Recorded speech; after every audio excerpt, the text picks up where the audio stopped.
What happened to the ladies? The ladies. The American women, two-time defending Women's World Cup champs. That's how it ends? Out at the start of the dance. Listen, there's somebody that knows more about footy ball than we do. It's our friend Paul Coyte. Paul Coyte and his lovely family. Let me tell you, if you're going to go anywhere to see your favorite Brits, go wherever the Coytes are. Sue, Ruby, Joe, delightful. Paul, but the rest of them? Sounds like tremendous. They came all the way over here to see you. You just had to meet them a couple of states away. Well, no, we found out they were going to be in Florida. We may connect in Italy this fall again. Oh, nice. Anyway, love you, man, and a great time with your family. And is it still 400 degrees there? Isn't it amazing? We talked to him from London. Never have an issue. Flawless. And he's in Florida, and you can't hear him Call at all. him in Tampa. You can't hear him. You know, if it is over Zoom's making you back to work, so there's no more more long Jane's distance. not kidding, in case you missed it. Favorite headline of the day, Zoom asking employees to return to the office. So great.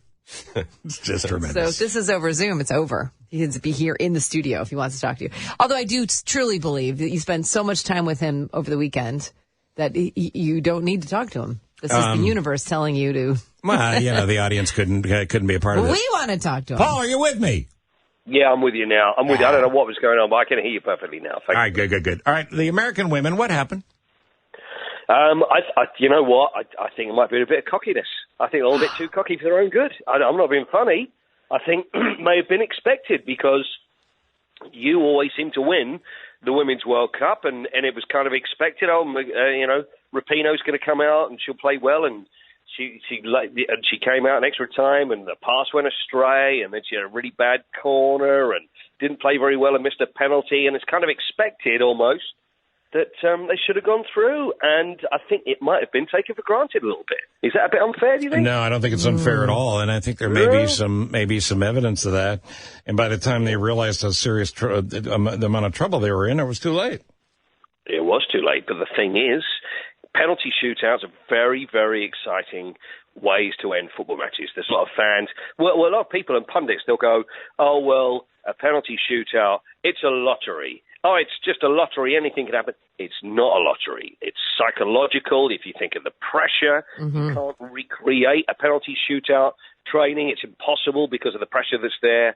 And it would seem very simple just to put the ball in the back of the net, but it's not. And it's in a situation like that. And it's, it got beaten. And that's just the way that it goes. Because I did have a funny feeling that something might happen to the States because the game before wasn't so great. So beaten by Sweden. But there you go. Unfortunately, it's over for you guys. It's so you're sad. going to England now, which is lovely. So, but it's so interesting. The end of the shootout with the U.S. game, the very last shot, she saved it, and then she saved it again, and it went in by an inch. It was less than that, actually. It was a millimetre. It actually was a millimetre because the ball went up. It sort of like came back behind her, and then she scooped it away. So they now have goal line technology, which they've probably had for, 3 or 4 years? And even when you look at that, you can see, and it zoomed straight in, and it was literally 1 millimetre over the line. But if it's over the line, it's over the line, and that's it. Yeah, and that's what they said. So the English women have done very well so far. Do we now make them one of the favorites? Without a doubt, because they're the European champions.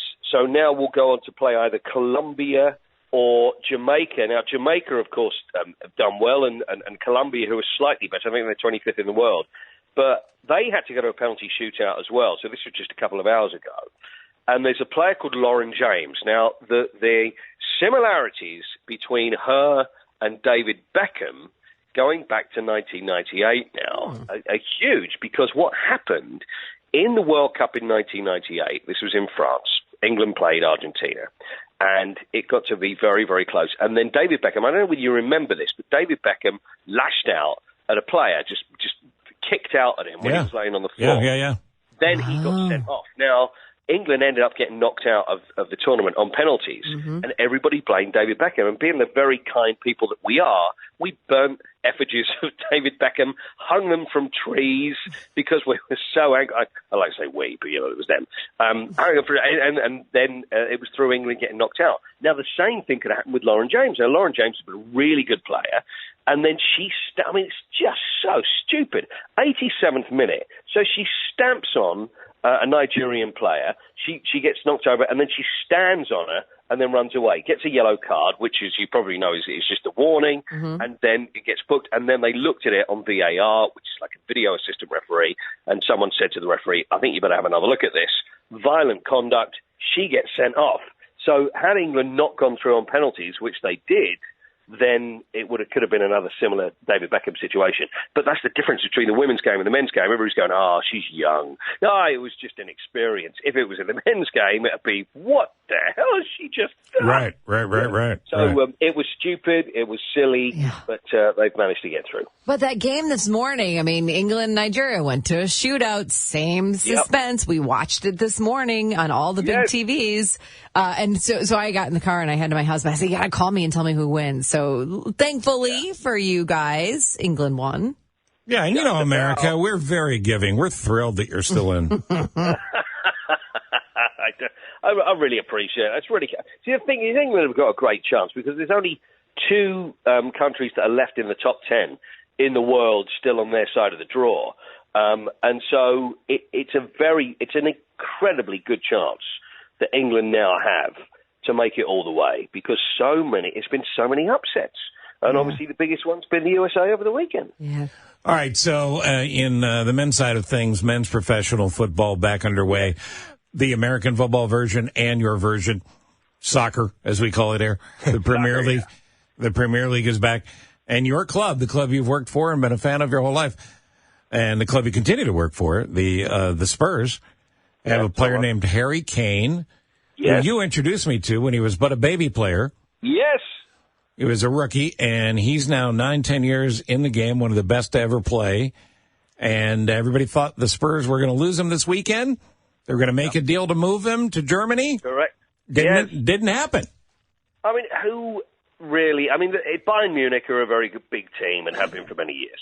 So they desperately want Harry Kane to sign for them. And Harry's got a year left on his contract, which means either Spurs sell him now and cash in, could make £100 million, or keep him playing for the team, but at the end of the year, he could just walk away. So that's the gamble. And what do you do? Now, Spurs have said, look, we want a huge, huge amount of... He's the best striker in the game. He's the best striker in the world. So Bayern Munich have offer this, and they offer like 80 million euros. And then they offer just a little bit more, so like 90 million euros. And then they move on. Yeah, they're so, honestly, I'm not being funny, but that's the way the Germans work there. And the Bundesliga and is not a huge league. Bayern Munich win it every year. And Harry Kane, people always say, Harry Kane needs to move the team because he can't end his career without winning anything. So... now Spurs have actually turned down the latest offer, which is £86 million, which is like 100 million euros. And it looks like Harry's going to stay. But I mean, really, do you want to be wearing the lederhosen all day, listen to Home Papa music? And I went to Munich about a year or two ago to watch football. And I've got to tell you, I know you have a go at British cuisine. It was pork knuckle with boiled potatoes. That was as good. Well, that's not food. That's not food. That's an accident. Yeah. You can't go and play football there and eat pork knuckle, can you? No. It's insane. So, for the best of Harry Kane, it'd be a good idea if he doesn't go. Really. And I know you've had a great 2 weeks with your family and in Florida. Having said that, miss you. We miss you as well. We had a great time. But having said that, if I offered you an all expenses paid trip to the surface of the sun, would you take it to cool off?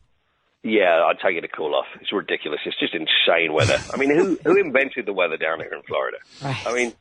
Was our day at Busch Gardens probably the hottest, most uncomfortable day of your entire life, Steve? Be honest with me. Yes. Yeah, several tourists dropped. We had to step over them. Get them some water. Just stay alive. All right, buddy. Thank you. Thanks, Paul Coyte. Thanks. All right, hugs to the family. Bye-bye. There you go. That's the great Paul Coyte. Bye. He is on GB News all over the UK.